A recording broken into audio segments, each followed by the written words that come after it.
Bueno, damos inicio a la tercera sesión. Hoy es jornada doble, la de las 2 de la tarde de Derecho y Literatura, y esta que es complemento de las dos anteriores. Entonces ya damos el uso de la palabra al profesor François Host. Bonjour à tous et à toutes, et merci encore une fois au professeur Laetitia Boniface de me donner l'occasion de discuter avec vous de certaines de mes idées. Alors, le thème d'aujourd'hui correspond pour moi à un livre en chantier, contrairement aux conférences précédentes et à la conférence de cet après-midi. Ici, l'exercice est plus périlleux pour moi et pour vous, puisque je vais travailler sur un projet de livre qui n'existe que partiellement. Je n'en ai écrit que les 70 premières pages. Mais je suis d'autant plus heureux dans un séminaire de recherche comme celui-ci de pouvoir présenter mes hypothèses, mes intuitions et bénéficier de vos questions et de vos remarques. Le thème d'aujourd'hui répond à une question simple, qui est même tellement simple qu'elle est brutale et presque provocante. À quoi sert le droit? Arrêtons-nous une seconde devant cette question. À quoi sert le droit? Peut-être qu'il ne pourrait servir à rien. Peut-être qu'il a servi dans le passé et qu'il ne sert plus aujourd'hui. Que d'autres méthodes de direction sociale ou de contrôle social sont plus efficaces que le droit. Je mesure bien ce que cette question a de provoquant dans le contexte mexicain d'aujourd'hui. Je n'ignore pas comme vous le scandale des 43 étudiants disparus. Et peut-être que de façon indignée, vous pourriez me répondre, mais évidemment, à quoi sert le droit? Le droit sert à poursuivre les criminels et à les punir durement. Oui, certes, je pense comme vous. Mais, réfléchissez un instant aux alternatives possibles à l'intervention du droit. Il pourrait y avoir d'autres réactions de la société mexicaine à ce scandale. J'y ai réfléchi ce matin en préparant la conférence et je pense, on pourrait d'abord avoir la vengeance privée des parents ou des amis des étudiants disparus.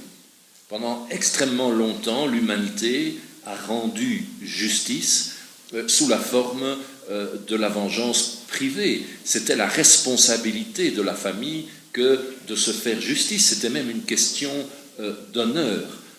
De régler les dettes de sang, je dirais, entre personnes privées. Et c'était un déshonneur de s'en référer à un tiers.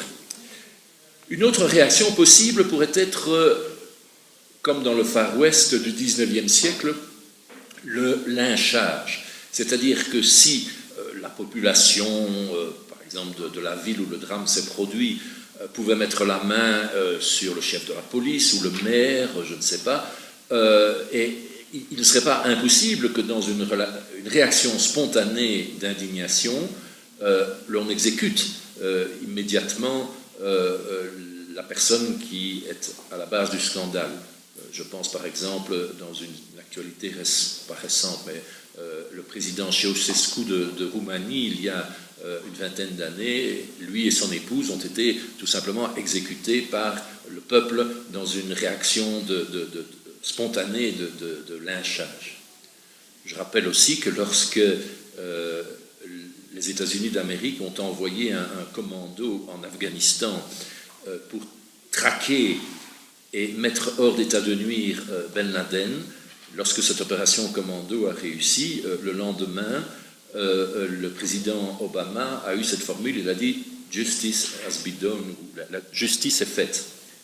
Ce n'était pas le droit, il n'y a pas eu un procès de droit international de Ben Laden, il y a eu une sorte de lynchage politique. On pourrait encore imaginer d'autres alternatives à l'intervention du droit. Par exemple, la médicalisation ou la psychiatrisation. dans certains régimes, les opposants ne font pas l'objet d'un procès, mais sont considérés comme fous et enfermés dans des asiles. L'Union soviétique, du temps de Staline, était spécialiste de ce traitement médical de l'infraction ou de l'opposition politique. On pourrait encore imaginer des formes de sanctions de type économique.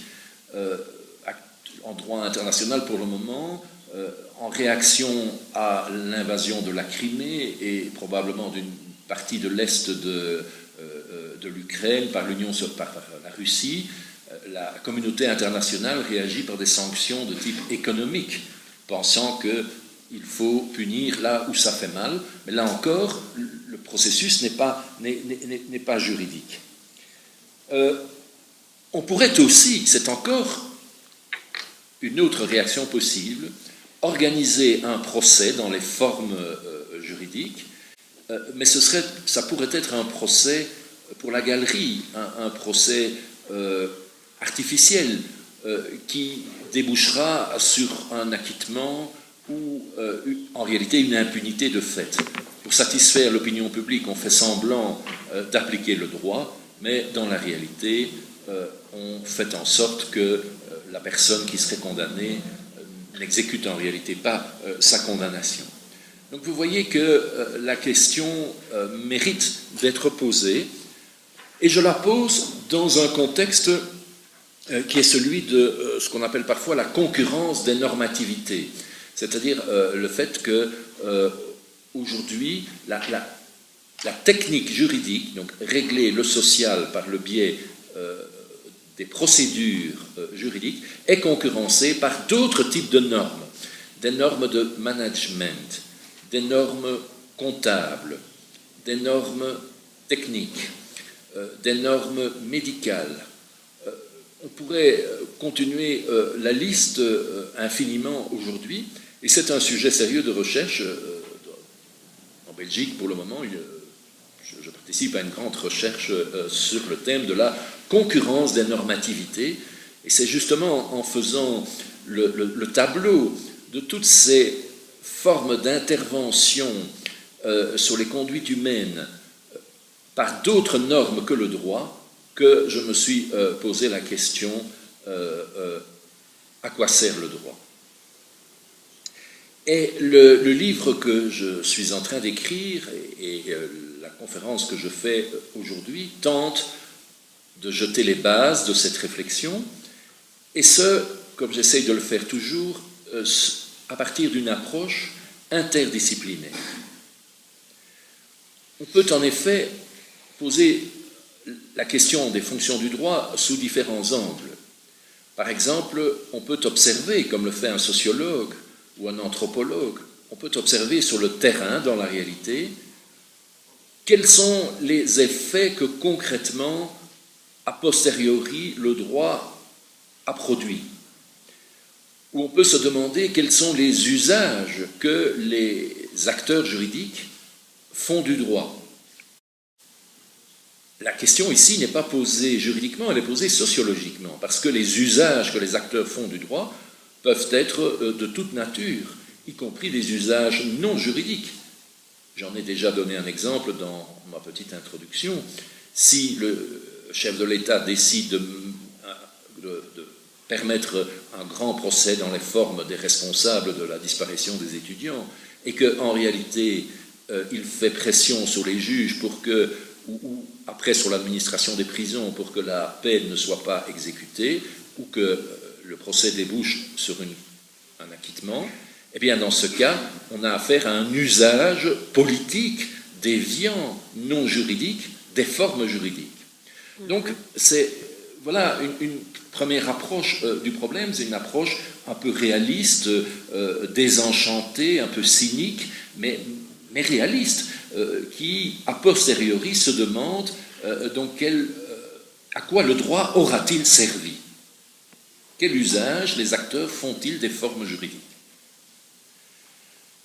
La seconde approche, la seconde méthode, perspective que je voudrais utiliser pour répondre à la question des fonctions du droit est une approche plus spéculative, plus philosophique. Et dans ce cas, je vais m'interroger sur les finalités du droit, les grands objectifs idéaux que le droit devrait idéalement poursuivre, ou que parfois, heureusement, il se donne comme mission de poursuivre. Mais là, la réflexion devient plus spéculative, plus normative.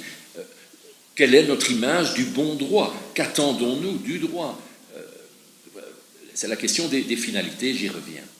Et enfin, on peut traiter la question sous l'angle plus spécifiquement juridique, nous qui sommes les techniciens du droit, les experts des lois, les techniciens de la procédure, eh bien, de l'intérieur en réalité, nous pouvons décrire le modus operandi, le mode de fonctionnement du droit, montrer à quoi la machine juridique peut servir. Donc, je ne voudrais abandonner aucune de ces trois perspectives. Et donc, le livre qui est en construction, c'est en réalité trois livres différents répondant à la même question sous l'angle sociologique, sous l'angle philosophique et sous l'angle spécifiquement juridique. Alors, je me propose de faire deux choses dans cette conférence. La première, c'est de faire une sorte de survol de la table des matières du livre, puisque le livre n'est pas écrit, je ne peux faire que indiquer les sujets que je voudrais traiter, vous montrer comment je pense articuler ma réflexion, et ce sera à l'occasion donc de cette première partie que je vous proposerai un commentaire du tableau que vous avez sous les yeux, qui est assez complexe. J'ai mis de nouveau beaucoup de temps à le réaliser, et il a pour but de mettre un peu d'ordre dans ces notions apparemment synonymes qui toutes entendent répondre à la question « à quoi sert le droit ?» Et puis, dans la dernière partie, la deuxième partie de cette conférence, je voudrais aborder le sujet plus simplement et en posant la question, et je vous la pose à vous tous, c'est à chacun de tenter d'y répondre, qu'est-ce qui change quand une relation humaine ou sociale passe au droit? Donc une relation morale, une relation économique, une relation politique. Qu'est-ce qui se transforme lorsque cette même relation, politique, économique, affective, nous lui donnons en plus une forme juridique? Qu'est-ce qui se passe lorsque nous l'inscrivons dans l'ordre juridique, par exemple en rédigeant un acte officiel devant un notaire, en signant un contrat, en nous adressant à un juge? C'est exactement ça ma question. Quelle est la plus-value ou la moins-value de l'intervention du droit dans le rapport social? Et qu'il s'agisse du rapport social entre deux personnes, par exemple deux personnes qui s'aiment et qui vivent ensemble, ils peuvent vivre ensemble hors mariage ou dans le mariage. Mais alors, qu'est-ce qui change dans cette relation interpersonnelle, ou plus largement, qu'est-ce qui change lorsqu'un groupe passe du pré-droit au droit?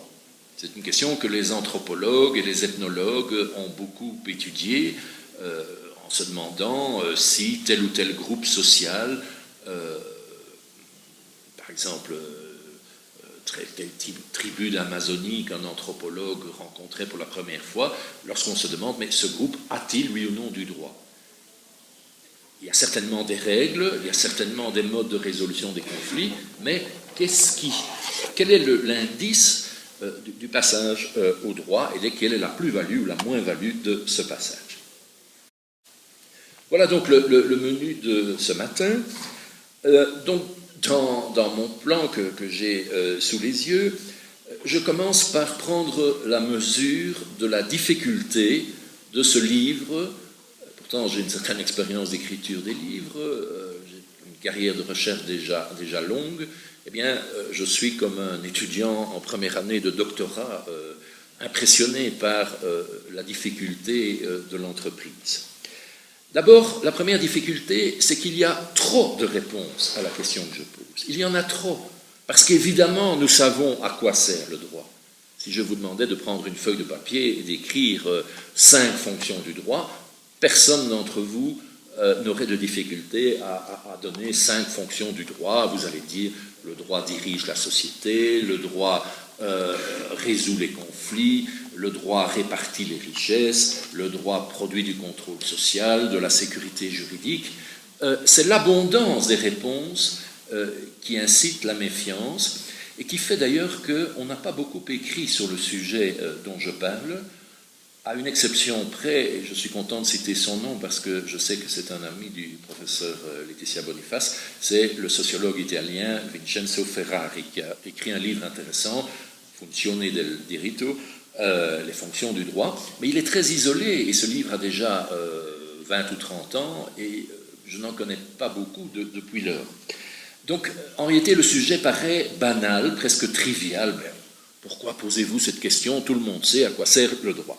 Donc mon premier exercice a été de désapprendre, donc de mettre au vestiaire tout ce que je crois savoir sur les fonctions du droit et de me confronter à la question brutale, peut-être que le droit ne sert plus, peut-être que c'est un instrument qui a servi et qui aujourd'hui est en passe d'être concurrencé et même dépassé. Une autre difficulté consiste à identifier des fonctions qui seraient spécifiques au droit. Je veux dire des fonctions dont seul le droit aurait le monopole. Parce qu'enfin, j'ai dit, une des fonctions du droit, c'est de diriger la société, de régler les conduites. Mais quelle est la différence avec le politique?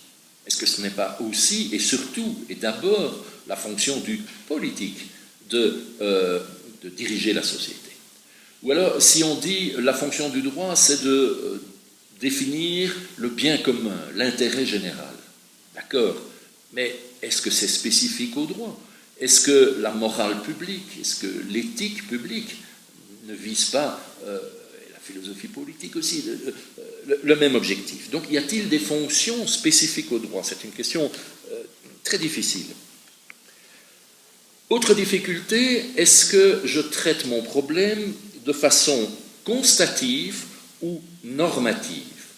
Je veux dire, est-ce que je le traite de façon descriptive ou idéale? Là, cette question-là, je l'ai résolue en vous disant que je voulais faire les deux et je voudrais croiser des réponses constatives données par la sociologie du droit avec des réponses normatives ou spéculatives données par l'éthique philosophique qui nous renseigne sur les finalités du droit. Autre difficulté, est-ce que l'approche de cette question est actuelle ou historique ou intemporelle? Est-ce que je réponds à la question du droit occidental de 2014 ou bien est-ce que je réponds à la question à l'aide d'une perspective historique, mettons, sur les 2 derniers siècles, ou bien est-ce que je réfléchis de façon totalement abstraite, de façon intemporelle? Là encore, on ne peut pas échapper à cette difficulté. Autre grande problématique, autre difficulté, est-ce que le sujet est envisagé du point de vue du système juridique ou du point de vue des acteurs juridiques? Donc, est-ce qu'il est envisagé de façon objective, si j'ose dire, en pensant comme le système juridique, en me mettant à l'intérieur du système juridique, comme si je parlais des volontés du système juridique et des fonctions qu'il entend poursuivre? Ou bien est-ce que je me place du point de vue des sujets, des acteurs, qui sont de 2 sortes au moins, soit des acteurs privés, soit des acteurs officiels, des autorités? Là encore, je résous la question en combinant ces 2 approches. Enfin, on peut encore se demander si, pour répondre à la question des fonctions du droit, on regarde vers le futur, alors l'analyse est prospective et on recherche les buts, les objectifs, les intentions que soit les acteurs, soit le système juridique poursuit. Le regard est prospectif. Ou bien au contraire, je regarde vers le passé, même un passé très proche, le regard est rétrospectif et je me demande quels sont les effets que le droit a produits. Et là encore, j'ai résolu le problème en intégrant ces deux dimensions. Alors, maintenant que j'ai introduit toutes ces distinctions, tous ces concepts, vous comprenez peut-être un peu mieux le tableau que vous avez sous les yeux et dont je fais rapidement le commentaire. Donc, sur le plan vertical, je distingue le point de vue du système, la logique du système, et de l'autre côté, la logique des acteurs. Les acteurs qui se servent du droit, qui utilisent les normes juridiques, les procédures juridiques pour atteindre tel ou tel objectif. Sur le plan horizontal, il y a 4 niveaux. Les 3 premiers niveaux relèvent de ce que j'ai appelé l'approche prospective, donc qui regarde vers le futur. Le 4e niveau relève de l'approche rétrospective qui se tourne vers le passé. Alors, si je prends le casier, la case numéro 1, j'ai le terme de fonction, qui est le premier qui vient à l'esprit, qui sont les fonctions objectives que le système juridique entend poursuivre. Par exemple, assurer la sécurité juridique. Alors, on peut complexifier et reconnaître qu'il y a des fonctions manifestes dont le système est conscient et des fonctions latentes qu'il exerce sans en être conscient. Si l'on passe à droite du tableau, on a la case numéro 2 qui vise cette fois-ci les rôles attendus des acteurs du système juridique. Donc, il s'agit là de la projection des fonctions, numéro 1, sur les sujets, numéro 2. Le système juridique veut poursuivre la sécurité juridique. Eh bien, au niveau des rôles, ça se traduit par exemple par le fait que la police constate les infractions, c'est son rôle, c'est sa mission, c'est sa compétence. Le ministère public poursuit les criminels et le juge tranche la décision et l'administration pénitentiaire exécute la décision. Donc, les rôles, c'est le résultat de la projection des fonctions officielles du système.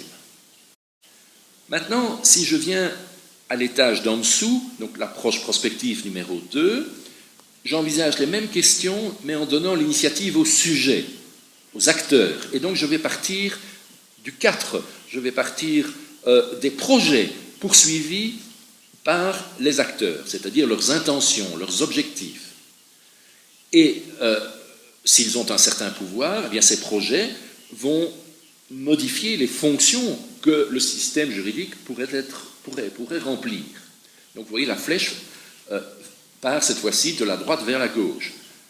Et ce qui est important ici, c'est d'admettre que les acteurs, les sujets de droit ou les autorités, ont une certaine marge de manœuvre de façon à pouvoir développer des stratégies propres qui pourraient conduire à transformer le système juridique. Le système juridique n'est pas figé une fois pour toutes, heureusement. Il peut être un instrument de progrès social. Et selon les combats que mènent les acteurs, eh bien, on peut observer des transformations de ces fonctions attendues du droit. Le 3e étage horizontal de mon tableau s'inscrit cette fois-ci dans une perspective idéale. C'est le niveau des valeurs, c'est le niveau de ce que Kant appelait les grandes idées régulatrices, c'est le niveau des finalités. Et par exemple, au point numéro 5, on peut dire que la finalité du droit, mais je discuterai ce point tout à l'heure, la finalité du droit, c'est de produire de la justice, et ça va se traduire au plan subjectif, au niveau des acteurs, par des missions nobles exercées par les acteurs du système juridique. Le juge ne peut pas juger n'importe comment, le juge doit juger en fonction des finalités supérieures du système, donc il doit être un bon juge et rendre la justice. Si vous préférez une valeur comme l'efficience, très à la mode dans le courant Law and Economics, on va dire que la valeur supérieure du système juridique, c'est de poursuivre l'efficience, et du coup, au plan numéro 6, eh bien, la mission des acteurs sera de prendre des décisions efficientes. Et enfin, dernier étage du tableau, le plus bas, il s'agit cette fois de la perspective rétrospective qui regarde vers le passé. Donc je constate, ex post, à quoi le droit a pu servir. Et donc, au numéro 7, ça s'appelle, le résultat de cette recherche sont les effets. Par exemple, la prison. On peut dire que la fonction de la prison, c'est de punir les coupables et de les empêcher de nuire. On peut dire ça. Vous trouvez ça dans la criminologie officielle ou dans le droit pénal officiel. Vous trouvez ça dans le discours politique officiel. Peut-être que ces finalités nobles pourraient même être la prison devrait idéalement servir à améliorer le coupable, le condamné, le conduire à s'amender, comme on dit, et donc à transformer sa conscience et à devenir un bon citoyen. Mais si je me situe au plan numéro 7, comme beaucoup d'analyses criminologiques l'ont fait, eh bien, je peux montrer que la prison produit en réalité des effets opposés. Et que, comme vous savez, en prison, on fait de mauvaises fréquentations. Et donc, en réalité, la prison peut fonctionner comme école du crime. Et donc, au lieu de transformer en bien les coupables, elle peut au contraire les enfoncer durablement dans la criminalité. D'autant que si la peine de prison est un peu longue, le condamné aura perdu son travail, son contact social, et la seule société qui va l'héberger, c'est la société des truands. Et donc, vous voyez, à propos d'un exemple simple comme la prison, on peut facilement distinguer ses fonctions officielles, ses finalités nobles et parfois ses effets, hélas, réels. Et finalement, au plan numéro 8, j'adopte la même question du point de vue des stratégies des acteurs et je dis mais quel est l'usage qu'ils ont fait, comment en définitive ont-ils utilisé le système juridique. Voilà, donc ça je pense que c'est un peu aride comme classification, mais je vous assure qu'il m'a fallu presque un an pour mettre au point cette grille d'analyse, tellement la littérature sur le sujet est confuse et embrouille ces différentes notions. Et pour moi, il me fallait absolument une sorte de carte ou de boussole pour me diriger dans cette forêt vierge. Lorsque je me suis mis à travailler sur ce sujet, j'étais conscient aussi de deux dangers assez graves qui pouvaient véritablement dénaturer, biaiser toute cette recherche. Ce sont deux biais philosophiques. C'est le fonctionnalisme et l'essentialisme. Je décris en deux mots en quoi ils constituent des dangers et comment j'espère les contourner ou les éviter. D'abord, le danger de fonctionnalisme. Il est assez inhérent à une recherche qui porte sur les fonctions du droit. Si on se demande à quoi sert le droit, eh bien, on est presque inévitablement poussé à répondre ou à penser qu'il sert à quelque chose. Et donc, assez vite, on se prend au jeu et on finit par penser ou décrire le droit comme une mécanique harmonieuse, comme une sorte d'ordinateur qui fonctionne bien, où tous les rouages ont un rôle déterminé pour produire un résultat. Et en sociologie, c'est l'école fonctionnaliste qui, à la fois, a été très utile et qui, en même temps, se heurte à des critiques légitimes pour son côté un peu optimiste, si vous voulez, son côté un peu naïf de concevoir la société comme un tout harmonieux et fortement intégré. Je vise notamment la sociologie de Parsons. Alors, pour répondre à ça, je dis, et je répète, si j'avais un tableau, je l'écrirais en lettres majuscules, pour moi, le droit est d'abord et avant tout le conflit. Je veux dire la technique qui prend au sérieux le conflit. le droit a une conception du lien social qui n'est pas du tout angélique. Le droit part du présupposé que la nature humaine est telle que l'homme, bien sûr, peut collaborer, heureusement, mais que ça n'est jamais simple. Le premier réflexe est probablement un réflexe d'autodéfense, d'agressivité, et il y aurait une grande naïveté à sous-estimer la permanence du conflit, même sous le vernis de la civilisation ou de l'état de droit. Et donc, d'un bout à l'autre de ma recherche, jusqu'à son dernier mot, je me poserai cette question: ai-je suffisamment tenu compte de la nature conflictuelle du lien social tel que le droit l'envisageait? Le deuxième piège philosophique qui menace cette recherche, c'est l'essentialisme, qui conduirait à penser le droit au singulier et avec un grand D majuscule, comme une sorte d'entité naturelle, universelle, permanente. Le droit, comme une sorte d'essence dont il faudrait décrire la nature et les fonctions. Alors, l'antidote contre cette tentation, c'est, parmi d'autres, le pluralisme juridique. Donc, admettre une fois pour toutes que le droit se décline au pluriel et qu'il évolue avec le temps, qu'il peut aussi faire l'objet de bons et de mauvais usages. Donc, c'est une difficulté de plus de l'entreprise, c'est qu'elle doit faire sa place aux différentes formes que le droit a pu revêtir dans le temps et dans l'espace. Alors, toutes ces clarifications étant posées, ces pièges étant clairement identifiés, on peut se mettre au travail.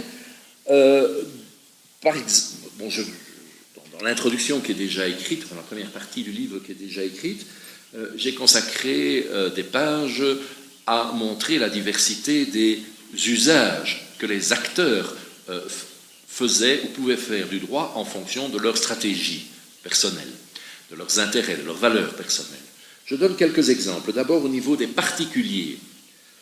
Les particuliers peuvent se conformer au droit, obéir au droit. Ça, c'est le cas le plus simple.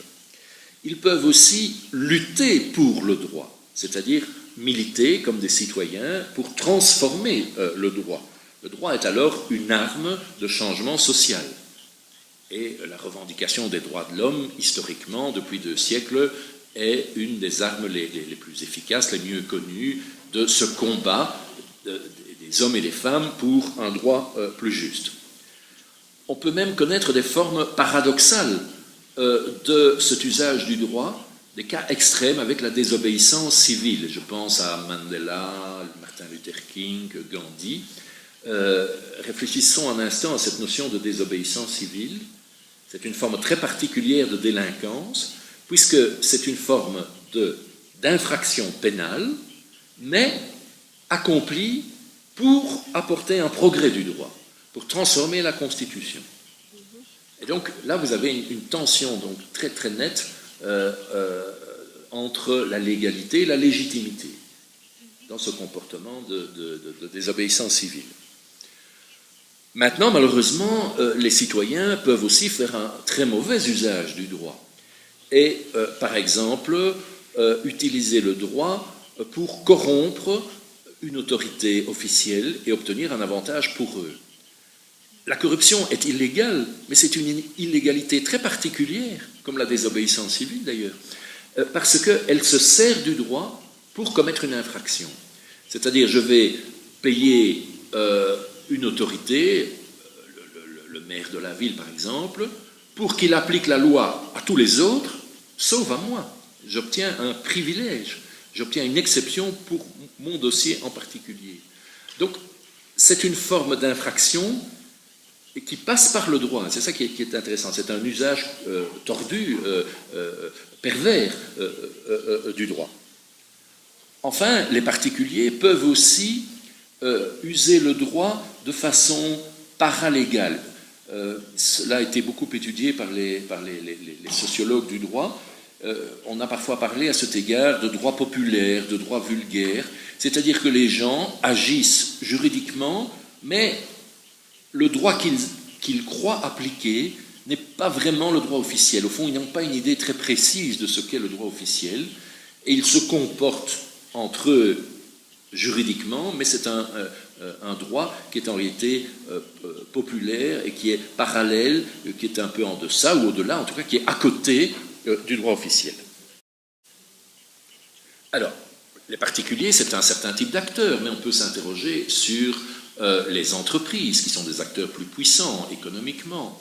Là aussi, elles peuvent être de bons sujets de droit qui appliquent la loi, mais vu leur puissance, elles peuvent aussi pratiquer le law shopping ou le forum shopping, c'est-à-dire décider quels systèmes juridiques et quels tribunaux seront applicables à leur entreprise ou leur contrat.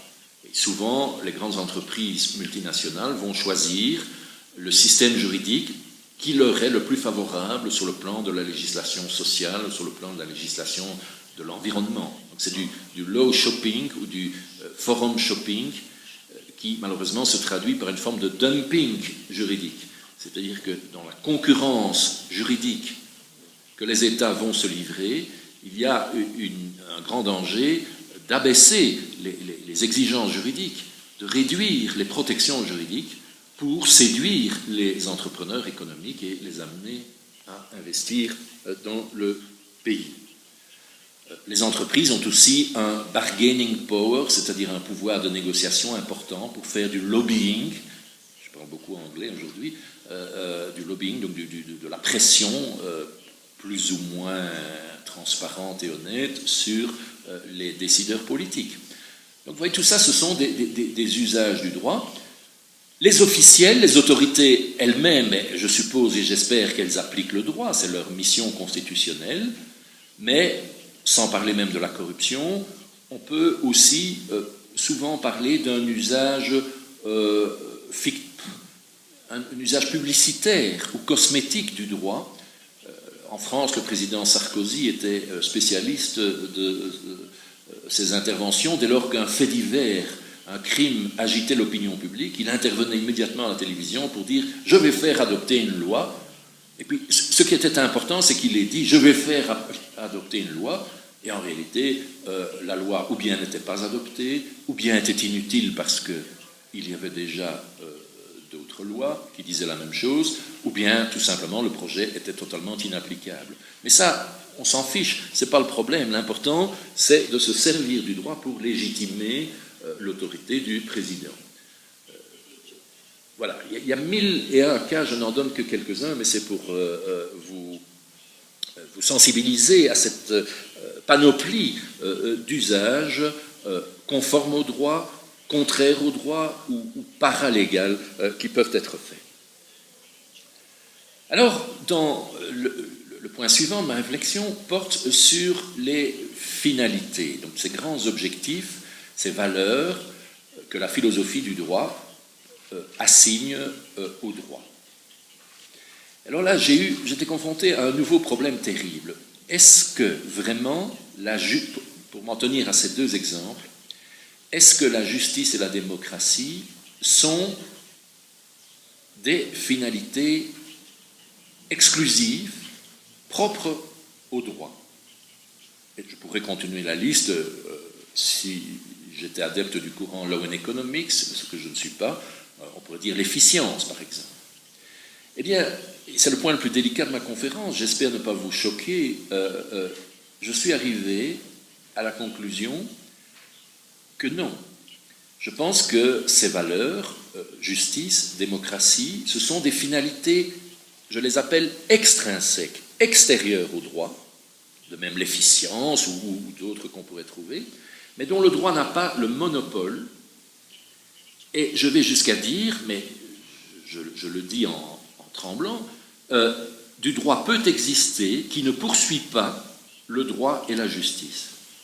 Bien sûr, comme citoyens, nous allons dire que ce droit-là, nous ne l'aimons pas, mais comme scientifique, je pense qu'il serait trompeur de dire qu'un droit qui ne serait pas juste ou qui ne serait pas démocratique ne serait pas du droit. Et hélas, les exemples, aussi bien dans l'actualité que dans le passé, sont suffisamment nombreux. Mais évidemment, quand j'ai dit ça, j'ajoute immédiatement que nous qui sommes attachés à la justice et à la démocratie, nous souhaitons que les fonctions du droit soient mises au service de ces idéaux, de ces finalités supérieures comme la justice ou la démocratie.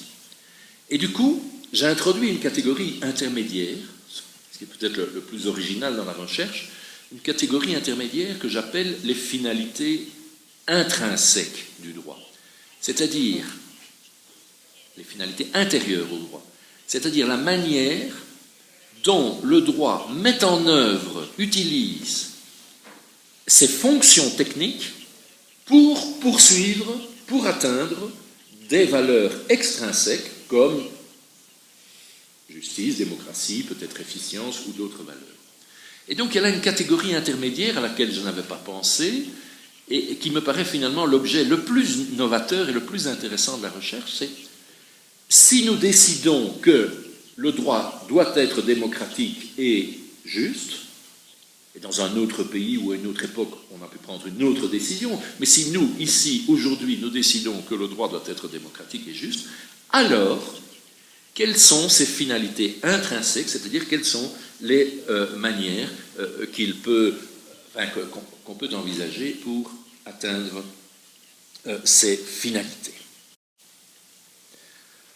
Alors, je poursuis le développement de ma problématique et à partir maintenant de pages que je n'ai pas encore écrites, donc la partie suivante, j'espère bien profiter des vacances de Noël pour pouvoir y travailler, va porter sur les fonctions techniques du droit. Pas encore les finalités intrinsèques, mais ces fonctions techniques. C'est pas si facile d'en parler parce que on parle très facilement du passé, ce sont les usages du droit, on parle très facilement du futur, ce sont les finalités, mais les fonctions du droit m'amènent plutôt à réfléchir à ces techniques, à la manière dont la machine fonctionne. Et alors là, je pourrais être très long, mais je vais simplement dire ceci. Si l'on considère que le droit donne une forme spécifique au grand jeu social, au singulier et au pluriel, le jeu économique, le jeu moral, le jeu de l'enseignement, enfin tous les secteurs, les domaines de la société, le droit s'en empare et leur donne une réglementation, une procéduralisation juridique. Eh bien, à ce moment-là, il doit être possible de dégager deux types de normes juridiques, et je vous renvoie à quelque chose que vous connaissez. Ce sont les normes primaires et les normes secondaires chez Hart, dans Concept of Law.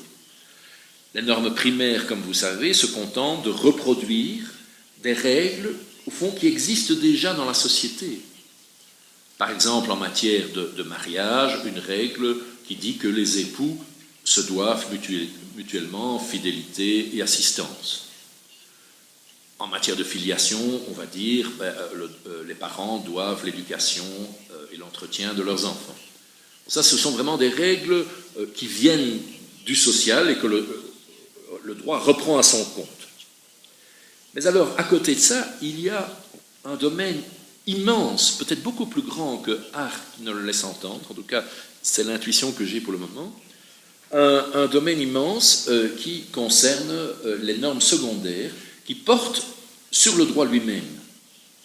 Ce sont des normes réflexives de second degré qui organisent des procédures et qui disent quelles sont les règles obligatoires, qui disent comment il faut interpréter ces règles, quelle est leur validité dans le temps et dans l'espace, qui donnent les procédures pour changer ces règles, abroger les anciennes, introduire des nouvelles, qui habilitent des pouvoirs privés, comme les contractants privés, qui leur donnent le pouvoir de créer des droits par contrat, ou par testament, ou par donation. Et bien sûr, les règles de sanction qui portent sur le constat des infractions, la procédure judiciaire, la condamnation, etc. Donc vous reconnaissez la distinction très importante de Hart à cet égard. Donc je ne vais pas aller plus loin sur ce point, Mais disons, plus je travaille en ouvrant le code, j'ai refait cet exercice d'ouvrir simplement un code, par exemple le code civil, et en lisant les articles, et on se rend compte combien nombreuses sont les règles de droit qui portent sur d'autres règles de droit. Autrement dit, les normes secondaires ne sont pas l'exception, mais peut-être bien la majorité, peut-être même la grande majorité. Le point suivant dans le livre sera une sorte d'interlude ou de parenthèse. Je m'arrête un instant et je dis, mais au fond, le droit, à quel type d'homme ou de femme s'adresse-t-il? Quelle est l'anthropologie, c'est-à-dire la conception philosophique de l'homme, sous-jacente à cette technique particulière qui est la technique juridique? Et, bon, je ne vais pas vous étonner beaucoup, ma réflexion va tourner sur l'idée que l'homme est à la fois déterminé, mais en même temps potentiellement libre. Et le droit s'adresse à l'homme comme un être libre. Et c'est la grande différence entre le droit et les techniques disciplinaires de contrôle social, qu'un auteur comme Michel Foucault a étudié. La technique disciplinaire de contrôle social ne laisse pas le choix à l'individu. Il l'empêche de commettre une faute ou un dommage. Un exemple simple, il y a à Mexico comme à Bruxelles beaucoup de gendarmes couchés sur la rue. Je ne sais pas si vous utilisez la même expression, mais ce sont ces dodanes sur la route qui vous forcent à ralentir. Voilà, c'est une façon d'obtenir le résultat. La loi ne dit pas, elle le dit peut-être, mais ce n'est pas ça qui est important, il ne faut pas rouler trop vite, il ne faut pas dépasser le 60 à l'heure. Non, elle fait en sorte que vous cassez votre voiture. Si vous roulez trop vite, vous allez la fracasser sur le dodin. Bon, je n'ai pas le temps de développer ici, mais les collègues criminologues pourraient confirmer qu'aujourd'hui, cette technique de contrôle social disciplinaire, qui ne laisse plus le choix à l'individu, se multiplie. Et c'est un des aspects de la concurrence des normativités dont je parle. Et donc, par attachement humaniste, si vous voulez, je tiens à la technique juridique qui postule la liberté de l'individu, en prenant le risque, il faut bien le voir, en prenant le risque de la faute, en prenant le risque du dommage. Je préfère une société qui prend le risque de la faute et du dommage qu'une société dans laquelle la liberté de l'individu serait progressivement réduite à peu de choses. Ce sont deux modes de technique sociale, de contrôle social différentes, soit par le droit ou par la force des choses, par la contrainte matérielle, par un dispositif technique. Pour reprendre mon exemple de la voiture tout à l'heure, il est très possible qu'à l'avenir, on construise des voitures qui ne sachent pas dépasser le 60 à l'heure, tout simplement, ou dont le moteur s'arrêterait si vous dépassez une certaine vitesse. Alors, je ne dis pas... C'est ambigu, parce que il est bon que nous ne roulions pas trop vite, il est bon que nous évitions les accidents de la circulation, mais vous voyez aussi dans quel type de société, de contrôle social généralisé, on pourrait tomber à partir du moment où on ne fait plus confiance à la vieille technique humaniste basée sur la liberté qui est attachée au droit. Voilà, comme l'heure avance, je ne vais pas plus loin, mais je dirais encore d'autres choses sur l'anthropologie juridique sous-jacente au modèle juridique, mais c'était une des idées essentielles. Et finalement, j'en arrive à la dernière partie du livre qui portera sur ces fameuses finalités intrinsèques du droit, dont je vous rappelle qu'elles sont pour moi le lien entre les fonctions techniques du droit et les belles grandes finalités extérieures comme la démocratie, la justice, etc. Je répète, donc, si nous décidons que le droit que nous aimons doit poursuivre la démocratie et la justice, alors, quelle finalité intrinsèque devons-nous donner au droit? Alors, ma réponse, je vous donne d'abord la réponse et puis je la détaille. Ma réponse est un triangle. Le chiffre 3, et d'ailleurs, je peux faire toute une conférence sur le chiffre 3. Le chiffre 3 est extrêmement, intimement lié, je le pense, au droit. Eh bien, c'est un triangle avec 3 pôles. Le premier pôle, c'est de dire le droit poursuit la réalisation d'un équilibre entre les intérêts sociaux, les valeurs sociales en conflit. Donc vous retrouvez l'idée du conflit. Je pars de l'idée que le droit est le grand transformateur, le grand interprète, le grand traducteur, le grand médiateur du plus grand nombre possible de revendications en conflit, du plus grand nombre possible d'intérêts ou de valeurs agissant dans la société. Un auteur comme Habermas dit des choses assez semblables lorsqu'il parle du droit comme traducteur, comme interprète, comme médiateur entre le monde de la société civile, entre le monde de l'administration et le marché économique. Mais on peut multiplier les sphères. Le droit a cette prétention de donner sa place à tout intégrer et de trouver une sorte d'équilibre. Vous voyez l'image de la balance qui est tellement associée à l'idée du droit, une sorte d'équilibre entre ces différents... Et cet équilibre, il est évidemment mouvant, il est extrêmement mouvant, il n'est pas statique. Le deuxième pôle, c'est le pôle de l'ordre et de la stabilité. Je veux dire que la deuxième finalité intrinsèque du droit consiste à imposer par la contrainte relative et pas absolue, imposer par la contrainte l'équilibre défini au point numéro 1. Et là, nous retrouvons les fonctions les plus primitives du droit. Le droit qui est censé nous garantir contre la violence déchaînée de l'état de nature, dans la littérature de Hobbes, Locke, Kant et Rousseau. Donc c'est l'état gendarme, c'est l'état qui est peut-être très injuste, mais qui a au moins cette fonction de garantir un certain ordre social. On peut donner une expression plus civilisée, moins primitive, à cette fonction d'ordre en disant que nous attendons du droit qu'il réalise la sécurité juridique. Niklas Luhmann, le sociologue, dit que le droit stabilise les attentes. La vie sociale serait impossible si nous ne pouvions pas compter les uns sur les autres.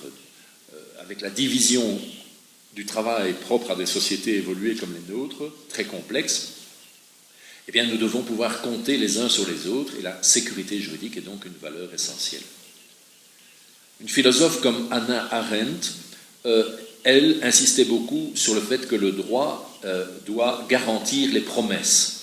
Pacta sunt servanda. Il faut tenir sa parole. Et donc, c'est tout le pôle, si vous voulez, de stabilité, de contrainte, qui se trouve donc dans mon deuxième sommet du triangle. Et puis finalement, j'en arrive à mon troisième sommet du triangle, troisième finalité intrinsèque indispensable.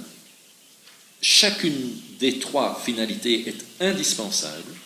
C'est celle qui a ma préférence, et là nous retrouvons l'idée de conflit.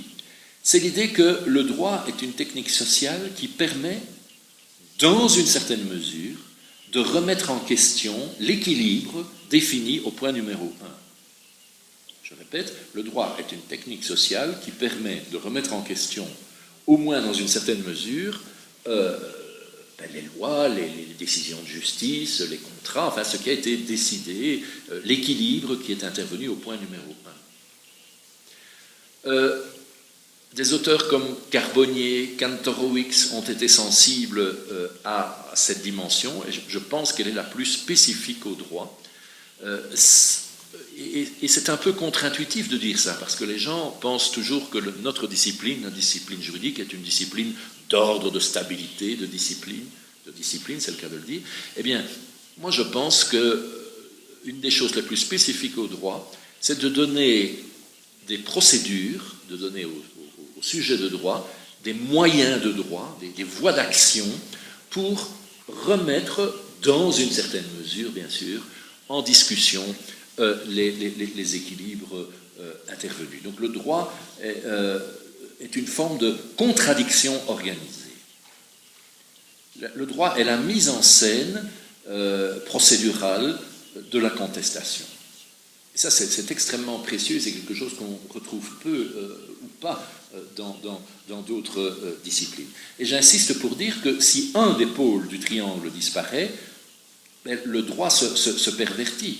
Donc ce n'est pas très difficile de comprendre, j'avais dit quelque chose du même genre lors de la première conférence, ce n'est pas très difficile de comprendre que si le droit se pense uniquement dans les termes de la contrainte, de la force, de la sanction, il se dénature progressivement et il finit par dégénérer totalement dans un ordre totalitaire. À l'inverse, un droit qui se produirait uniquement sur le mode de la contestation ne garantirait aucune espèce de sécurité juridique, ne stabiliserait aucune attente et serait également contre-productif. Voilà, donc c'est dans l'équilibre entre ces trois types de finalités intrinsèques que pour moi gît les fonctions les plus intéressantes du droit, mais je répète, c'est seulement si nous voulons bien, si nous décidons politiquement, moralement, si nous décidons que la démocratie ou la justice sont des valeurs supérieures. Hélas, dans l'histoire ou dans l'actualité, on voit bien qu'on n'a pas toujours décidé comme ça, et alors la technique juridique peut être mise au service de valeurs opposées. Le temps est passé, donc une fois de plus, j'ai eu les yeux plus grands que le ventre, et donc je n'ai pas pu faire l'exercice que je me proposais également de faire, c'est-à-dire qu'est-ce qui change quand une relation passe au droit. Si vous me permettez, je le fais en 2 minutes, 3 minutes. Voilà. Posons-nous très simplement la question, qu'est-ce qui change? C'est pas facile de répondre. Il y a d'abord une sorte de perte de spontanéité. Par exemple, si nous sommes en relation commerciale depuis des années sans avoir jamais écrit un morceau, sans avoir... hier, nous avons eu la chance de discuter de contrat d'édition, une chose magnifique pour moi. Il n'y a pas eu de contrat écrit, c'est basé sur la confiance, c'est basé sur l'estime réciproque, sur l'envie de travailler ensemble. Ce n'est jusqu'à aujourd'hui pas transcrit sur... Donc, qu'est-ce qui change? Peut-être une certaine méfiance, si on met les choses par écrit, c'est qu'on se méfie un petit peu et on veut se protéger contre la mauvaise foi d'un des deux partenaires. En même temps, passer au droit, c'est reconnaître, même entre des personnes très différentes, qui peuvent être très puissantes et très faibles, une certaine égalisation. Donc ça, c'est un grand progrès. Ça veut dire que même si je suis beaucoup plus fort que vous, si je passe un contrat avec vous, c'est quand même que nous sommes au moins, sur le plan juridique, sur un pied d'égalité. C'est quelque chose d'important. Ensuite, une fois qu'un accord a été mis par écrit, une loi a été votée, une charte constitutionnelle établie, eh bien, les puissants, ils ne vont pas devenir plus faibles, ils sont toujours aussi puissants que la veille, mais ils ne vont plus pouvoir faire absolument n'importe quoi. Il y aura toujours quelqu'un pour leur rappeler leurs promesses, leur engagement écrit dans un texte. Ils vont devoir se justifier au regard d'un texte. Encore un aspect de ce changement du droit, c'est que désormais, on ne se fera plus justice à soi-même. Et c'est un des grands progrès de l'humanité ou de la civilisation. Beaucoup d'anthropologues et de philosophes ont dit qu'une société passait au droit, devenait juridique, le jour où les conflits n'étaient plus réglés par les personnes elles-mêmes, mais confiés à un tiers, à un juge, dont on espère qu'il soit impartial. Donc, c'est comme si... Ce que je veux dire fondamentalement, c'est que la relation de base, la relation morale ou la relation politique reste la même, mais que désormais, elle reçoit en plus une sorte de couche invisible, de vêtement invisible, qui est un vêtement juridique, qui fait que les choses ne sont plus exactement les mêmes. Elles ne sont plus aussi immédiates, spontanées. Elles doivent désormais répondre aux prévisions d'un texte.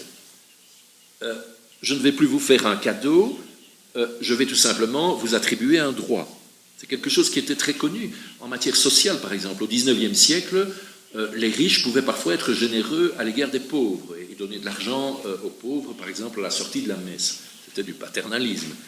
Eh bien, à partir du moment où la relation devient juridique, ce n'est plus de la charité chrétienne, ce n'est plus de la générosité morale, ce n'est plus de l'affection psychologique, non, ça devient la reconnaissance d'un droit, un droit dont on peut réclamer sanction en justice.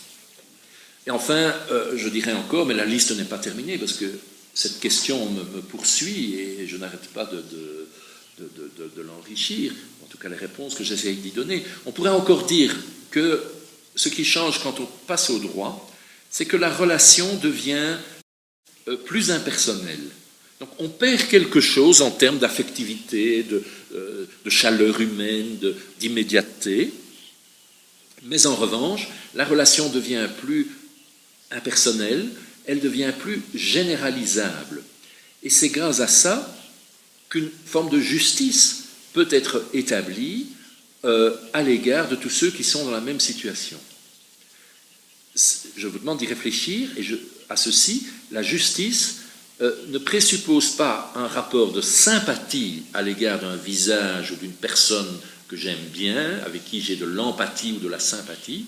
Au contraire, la justice demande une sorte de froideur, de façon à ce que tous ceux qui sont dans la même situation, même ceux que je n'aime pas, puissent bénéficier du même avantage. Voilà.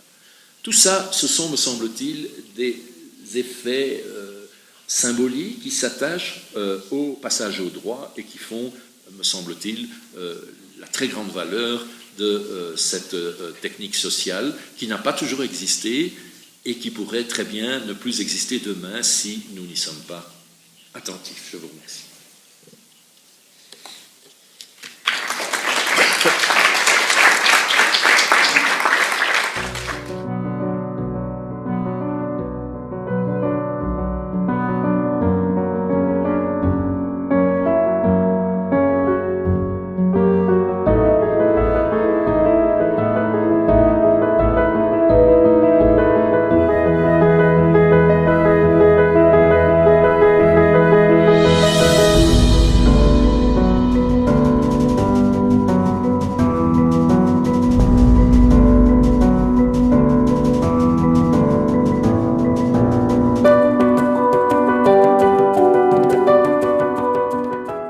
Et je la pose dans un contexte qui est celui de ce qu'on appelle parfois la concurrence des normativités, c'est-à-dire le fait que aujourd'hui la technique juridique, donc régler le social par le biais des procédures juridiques, est concurrencée par d'autres types de normes, des normes de management, des normes comptables, des normes techniques, des normes médicales. On pourrait continuer la liste infiniment aujourd'hui, et c'est un sujet sérieux de recherche. En Belgique, pour le moment, je participe à une grande recherche sur le thème de la concurrence des normativités, et c'est justement en faisant le tableau de toutes ces formes d'intervention sur les conduites humaines par d'autres normes que le droit, que je me suis posé la question à quoi sert le droit.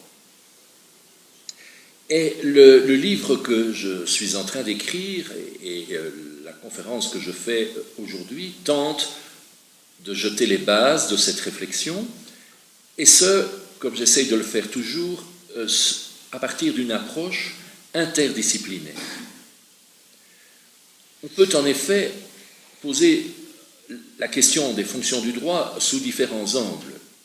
Par exemple, on peut observer, comme le fait un sociologue ou un anthropologue, on peut observer sur le terrain, dans la réalité, quels sont les effets que concrètement, a posteriori, le droit a produits. Ou on peut se demander quels sont les usages que les acteurs juridiques font du droit.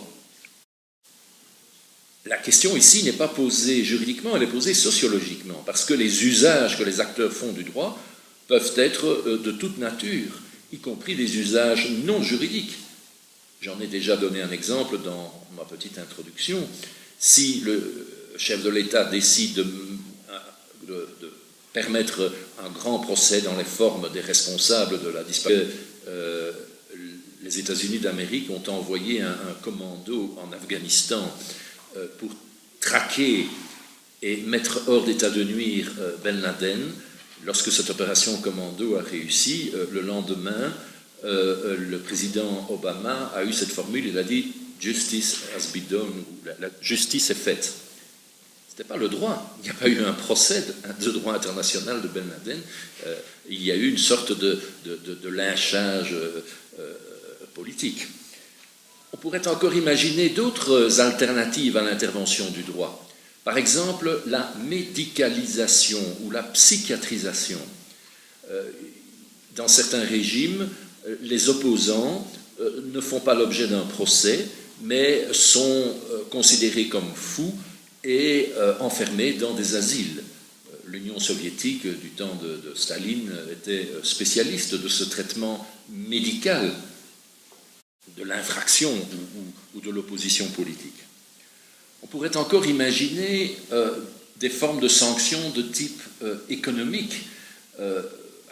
En droit international, pour le moment, en réaction à l'invasion de la Crimée et probablement d'une partie de l'Est de l'Ukraine par la Russie, la communauté internationale réagit par des sanctions de type économique, pensant qu'il faut punir là où ça fait mal. Mais là encore, le processus n'est pas juridique.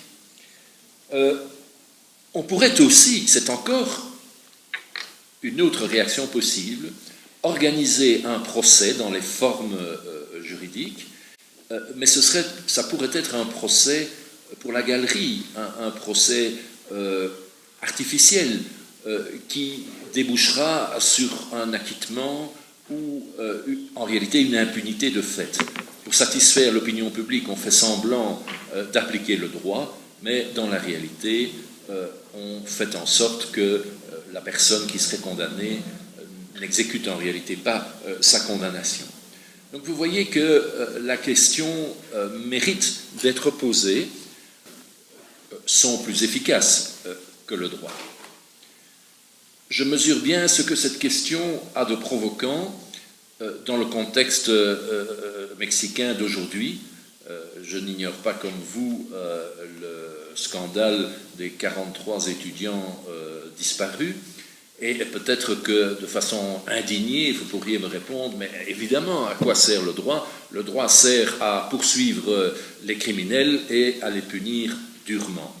Oui, certes, je pense comme vous. Mais réfléchissez un instant aux alternatives possibles à l'intervention du droit. Il pourrait y avoir d'autres réactions de la société mexicaine à ce scandale. J'y ai réfléchi ce matin en préparant la conférence et je pense, on pourrait d'abord avoir la vengeance privée des parents ou des amis des étudiants disparus.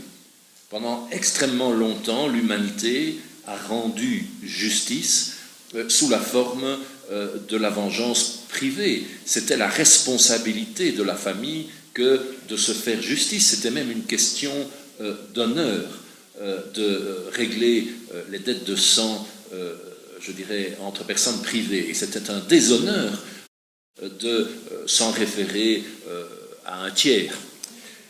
Une autre réaction possible pourrait être, comme dans le Far West du XIXe siècle, le lynchage. C'est-à-dire que si la population, par exemple de la ville où le drame s'est produit, pouvait mettre la main sur le chef de la police ou le maire, je ne sais pas, et il ne serait pas impossible que dans une réaction spontanée d'indignation, l'on exécute immédiatement la personne qui est à la base du scandale. Je pense par exemple, dans une actualité pas récente, mais le président Ceausescu de Roumanie, il y a une vingtaine d'années, lui et son épouse ont été tout simplement exécutés par le peuple dans une réaction spontanée de lynchage. Je rappelle aussi que lorsque la pression des étudiants et qu'en réalité il fait pression sur les juges pour que, ou après sur l'administration des prisons pour que la peine ne soit pas exécutée ou que le procès débouche sur un acquittement, Eh bien, dans ce cas, on a affaire à un usage politique déviant, non juridique, des formes juridiques. Donc, c'est voilà une première approche du problème, c'est une approche un peu réaliste, désenchantée, un peu cynique, mais réaliste, qui, a posteriori, se demande donc à quoi le droit aura-t-il servi? Quel usage les acteurs font-ils des formes juridiques? La seconde approche, la seconde méthode, perspective que je voudrais utiliser pour répondre à la question des fonctions du droit est une approche plus spéculative, plus philosophique. Et dans ce cas, je vais m'interroger sur les finalités du droit, les grands objectifs idéaux que le droit devrait idéalement poursuivre, ou que parfois, heureusement, il se donne comme mission de poursuivre. Mais là, la réflexion devient plus spéculative, plus normative. Quelle est notre image du bon droit? Qu'attendons-nous du droit? C'est la question des finalités, j'y reviens. Et enfin, on peut traiter la question sous l'angle plus spécifiquement juridique, nous qui sommes les techniciens du droit, les experts des lois, les techniciens de la procédure. Eh bien, de l'intérieur, en réalité, nous pouvons décrire le modus operandi, le mode de fonctionnement du droit, montrer à quoi la machine juridique peut servir. Donc, je ne voudrais abandonner aucune de ces trois perspectives. Et donc, le livre qui est en construction, c'est en réalité trois livres différents répondant à la même question, sous l'angle sociologique, sous l'angle philosophique et sous l'angle spécifiquement juridique. Alors je me propose de faire deux choses dans cette